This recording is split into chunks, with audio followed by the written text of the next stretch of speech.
Salam. Aujourd'hui, on va parler de la runna, plus précisément du temps de la runna. Combien de temps est-ce que ça met pour prononcer la runna? Alors, au départ, quand on enseigne à un débutant, on lui dit de faire des runnas en deux temps. Voilà, comme une prolongation de deux temps, parce que c'est beaucoup plus simple. Mais en fait, il y a plusieurs degrés. Il y a des runnas qui sont beaucoup plus longues que d'autres. Il y a des runnas qui sont dites naturelles et d'autres qui sont provoquées suite à un idram ou un irfa ou un iqlab. Alors, la runa la plus longue, c'est ce qu'on appelle akmel.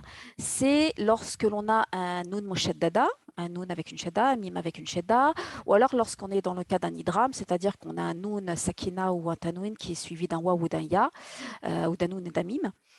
Cette runa-là, en fait, elle est plus longue qu'une prolongation de deux temps. Donc, c'est entre deux et deux et demi. Il n'y a pas vraiment de temps exact qui ont été mentionnés par les savants.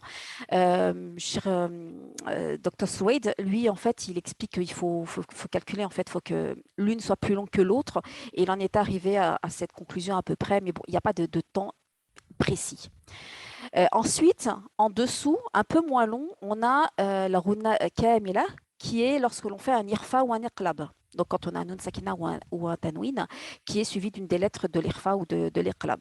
Donc là, la runa, elle est entre 1,5 et 2. Voilà. Après, on a la runa qui est naqisa. Donc là, c'est quand on a un nun sakina ou un mim sakina. Donc là, on est dans le cas, en fait, de ce qu'on appelle bayina tawasut. Vous vous souvenez, quand on a le nun lin omar. Donc du coup, on est dans ce cadre-là. Donc on est entre 1 et 1,5. 1, c'est shida, 1,5, c'est lettre al. Donc on est entre les deux.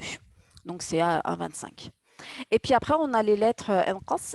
Donc là, c'est lorsque le nun et le mim portent des voyelles. Donc là, ils ont une runa qui est naturelle. Quand on dit na, on utilise un petit peu le nez, en fait, légèrement. Le mime aussi, quand on dit ma, on ne peut pas dire ma sans utiliser le nez. Si vous bouchez votre nez, bah, c'est difficile de prononcer le ma et le nun. Parce que naturellement, ces deux lettres-là, elles ont comme point d'articulation, elles ont deux points d'articulation, dont un des deux points d'articulation est le nez, justement. Et donc, du coup, c'est une runa qui est naturelle. Et là, le temps, il est juste de 1, en fait. Voilà, 0,5, 1. Donc là, il faut respecter ça lorsque vous faites votre lecture. Il faut bien faire attention à respecter autant que faire se peut, c'est-à-dire à s'assurer que tout ce qui est idram est plus long que tout ce qui est irfa.